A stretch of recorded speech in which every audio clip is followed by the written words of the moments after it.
Well, I haven't done one of these in a while. Welcome to another episode of the Need for Speed Most Wanted Mod Showcase. I apologize, I haven't done one of these in some of my other videos for a while. There's just been a bit of a mental lapse or weird mental break happening. I can't really explain it. I was going to make a video explaining what was going on, but I honestly just can't come up with words for it. To say the least, it's just been this very weird period of me not really feeling in the mood to really make videos. I haven't really been able to understand why it's happening, but I'm going to try to make sure to get back in the hang of things, because I am feeling a little bit better, and hopefully over time things will just go back to being normal. I don't know for sure, though. There's just no way of telling. Anyways, though, in this video, we're going to be just looking at three simple road cars, and the first of which is this Renault 5 Turbo 2. This is a fairly earlier mod from the NFS Mania site. This replaces the Ford Mustang GT, and was requested by Mueller, so you would imagine, oh, okay, it's a Mueller mod. It means, unless it's the lucky break like that Beetle, it more than likely won't do anything special. At least that's what most people would probably expect. But who knows? For all we know, this car could actually do fairly well, and I could be completely wrong. I had to fix some settings not too long ago for this game, so unfortunately the motion blur is back on, and the audio isn't exactly what it's supposed to be. It's not a problem, obviously, for me, but I will be taking care of that, probably some of the things off screen.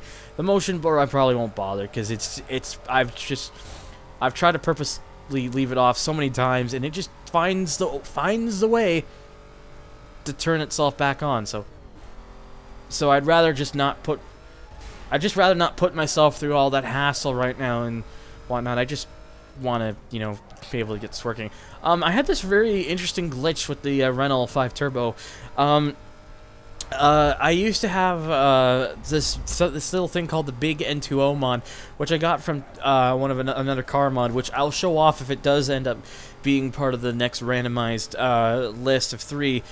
If the next time well, at least when it shows up as one of the first 3, that it was a mod that made nitrous like really powerful, and also, made it infinite. The Renault had this very interesting glitch where it would always act as if it was being activated and pressed on, even if I was not holding down the nitrous button.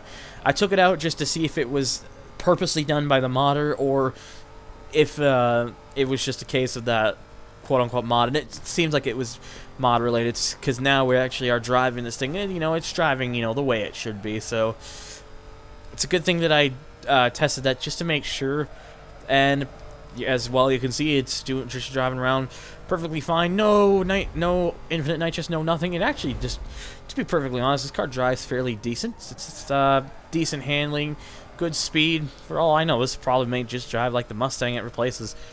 I mean, I don't know that for sure, but all I know right now is that I'm just trying to get as fast of a lap that I can get out of this car. So, it is what it is. There's always these kind of certain phrases I like to say a lot. It is what it is seems to be just one that comes up a lot. I used to say huzzah a lot, and there's the odd occasion of this X is goddamn Y or whatever.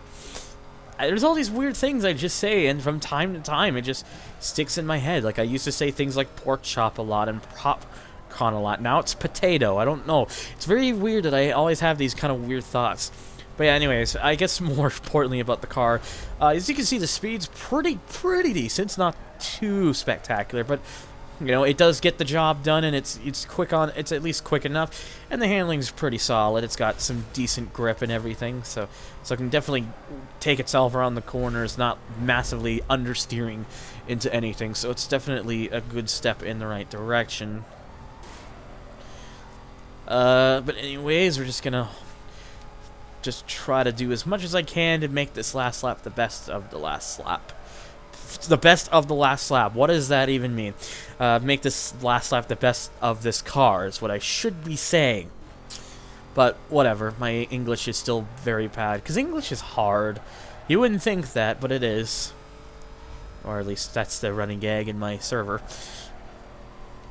Oh, that I kind of got a little bit panicky there, but I'm okay there, so that's all good.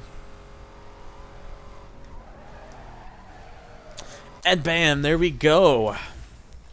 So what did we achieve from that last lap? A 50. Oh, okay, maybe not as much, maybe not as good as I thought. It was close though. But a 57.26 is the lap time we got in the Renault, which is all right. It's not a bad lap at all, to be honest.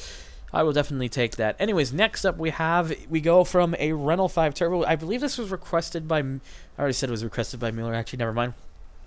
Our next car though is a Lamborghini, and not just any Lamborghini. The ever so popular Diablo SV, the cover/hero car of Need for Speed 3 Hot Pursuit. And it replaces the Lotus Elise for a very weird particular reason. At least this one does. There are like multiple different Diablos, but I'm using this one because it was the best one I could find on NFS Cars. So this one I believe was actually requested by Darren Specht, I think, or is that No, I think actually, I think Darren Specht is a different person.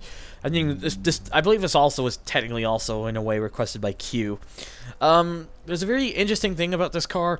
It comes with a vinyl option for putting the SV lettering on it, but you have to do that manually. You have to get like text editor or whatnot yourself, and you got to replace like one of the stripes. It recommends to use like the first stripe thing.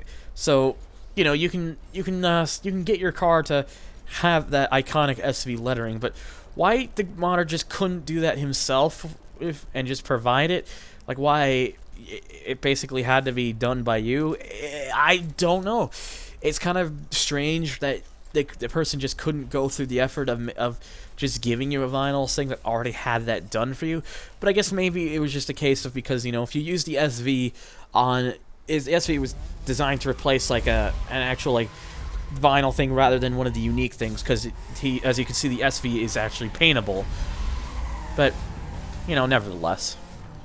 So whilst this does replace the Lotus Elise, it does have a different engine sound. It's actually quite a nice engine sound. It's got a very Diablo-ish sound to it. It's not obviously perfect for obvious reasons, but it's pretty reasonable enough. This also personally is a very, very excellent Diablo SV mod. I believe this is converted from Forza Motorsport 3, so that probably has a lot to explain about it. But it's got all the right lines. It's got the SV's optional thing. You have like the lights. It looks really good and clean. It's a very, very well done mod.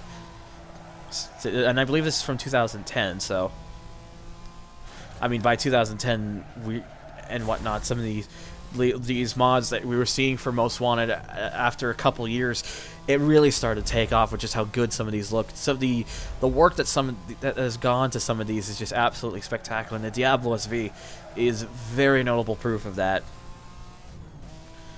So how does the Diablo SV drive? Probably like you would expect it to. It's quick, it's got some decent speed on it, but the handling, it's not exactly anything to write home about. Then again, it is a Diablo SV, and in the car it was always a bit of a handful anyways. So, like, this was, in my opinion, the last Lamborghini that really wanted to kill you. Because after that, they kind of gotten more refined and balanced and more controlled to you. So if you're not someone who really is good with driving cars, they'd at least be a little more forgiving to you. The Diablo was the last of we're Lamborghini and we don't fuck around era, and that's mostly probably because they're now owned by Audi, who are owned by Volkswagen, I believe. So it's got a lot of Audi's refinements to it, and it's very notable in the newer Lamborghinis just how much of that refinement is in the cars. I mean, just look at the Huracan. That's probably the perfect example of how much Audi stuff is in the car now. I mean, because to me, I see the Huracan really as nothing more but an Audi R8 with Lamborghini styling, pretty much, which makes it cooler for that reason. But you may not particularly be too fancied by it. I do really like the event. The Murcielago was pretty cool, though. I did like the Murcielago, and I really do like the Aventador. There's always been something about the Aventador that's always struck home with me well. But the Diablo, to me, I always look at it as the last true special Lamborghini. It was the last true raging bull, to say the least. The others have all just been the calm, relaxed bull. This was more like the bull chasing after a waving red flag, or, well, a waving flag in general. It doesn't actually matter what color it is, as proven on Mythbusters. It's the waving motion that triggers the bulls, not the color. Especially since the bulls can only see so many certain colors, so. But to say the least, you can definitely tell, though, that this car drives pretty competently with the Renault. The cars are pretty much, for the most part, on somewhat equal grounds. The Diablo is a little bit better, but, you know, it's just that little slight bit over the Renault 5 in terms of how it drives, so. But nevertheless, it's, you know, if you want a car that, you know, can give you a little bit to deal with, but is also still kind of controllable and quite quick. This Diablo is personally a really good mod. I do believe there's a even newer one that was on GTR Cars Now Driving Passion, and I do remember having driven it before, but as far as I remember, the car was kind of poor, and I forgot to check the last lap. Oh well, but I'll probably just do that. Watching back the footage, which is fine. I do imagine that the third lap was better anyways. It's actually also acting as if I have like a V-Sync on, which I don't believe I do. But again, I'll be checking all that after I'm done here. But anyways, next up we have, or last up I should be saying, is a Subaru. It's the Subaru Impreza 22B STI, or just Subaru Impreza 22B in most cases.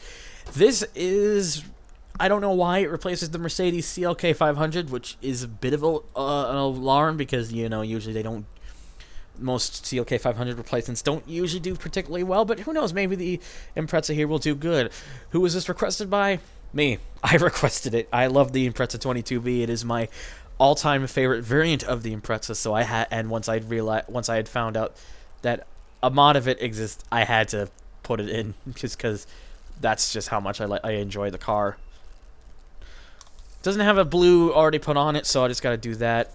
But I just thought I'd show off those body kits, which are all nice, but I'm just going to leave the stock thing on here, personally, because I much like the stock styling. Whoops. I much like the stock styling of the Impreza as is, so. Anyways, we can take this car, and this will be the last one to go through. You know, despite the fact that this replaces the CLK 500, the modder did make it sound just like the Impreza WRX STI that already exists in-game, so that's one good thing. Also noticed that during that little opening with the wheels, all four wheels were moving, which was kind of cool. Wow. Oh, wow. This thing does not like jumps, apparently. Which is weird, because the 22B, if you're really considerate of it, it's kind of like a... It was kind of like made for like a celebration Subaru to kind of like commemorate Subaru's like back-to-back Constructors Championships in 96 and 97.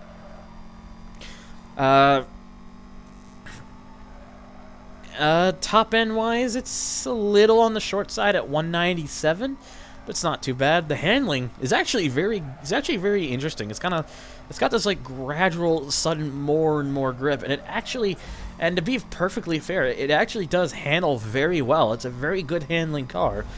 I just kind of wish it was a little bit more into higher top end territory. I mean, I don't think the 22B ever really was that high of a top end car to begin with. Most games I've played, it seems to have a lower top end, which must mean that it does actually have a lower top end in real life. But needless to say, though, the car does drive fairly excellently, so that's perfectly fine with me. It's just weird looking at the way it just grips around the corners. It's very strange, just kind of staring at it when it goes around the corners. But again, it drives very well, so I guess I can't really complain that much. And the fact that it doesn't really, for some reason, this car doesn't really get any much airtime. You can see it just doesn't really leap off much. It does mean it can keep its wheels on the ground more, which does, you know, kind of help with keeping the speed up in a way. So it won't get off balanced by any jumps, because it won't have to worry about that. Now, this wasn't exactly the best lap. I could have a better run, so here's hoping that this lap's better. Well, that was a bit wide, so that's not really going to win too many favors for that, but it's okay. Oh, Not exactly perfect there, but oh well. Just looking at the way it turns, it's so oddly interesting to me. It's because it's weird, it's different, but you know, I mean, the fact this car handles this well is very nice to see. I just gotta hope that I can, you know, get the oh shit, I didn't want that. All right, this lap's kind of pretty null and dated, anyways. So we're gonna have to make sure we don't have any mistakes for this last lap here, because if I can get a clean lap, this thing will probably be the fastest of the three. There you go. That was a little better. It still got kind of close, but nothing too crazy. Ooh, very close again, but kept it off the wall this time. So that's going to help a little bit. And try to go through here. Nicely done. Alright, this is so far, the pace of this lap so far is looking to be the best. Again, reaching that top end of 197. So it's a shame because it gets so close to 200, but it just can't make it. So it's really teasing in a way. Alright, this is going to be good. I can tell it already. So long as I don't make any kind of stupid mistake. We're good. Alright. So, what was that final lap time? What did we get? We got ourselves a 55.4. So pretty much every car went from... it went up as we went on through the cars. That's pretty cool. But, you know, they're not all too far off from one another, which I think is the best part. I mean, the Impreza got the win simply due to its really good handling and decent acceleration. But, you know... every car has their swings and roundabouts, but they're all really worth using, to be honest. So just pick what you find the most interesting, and you should do fine.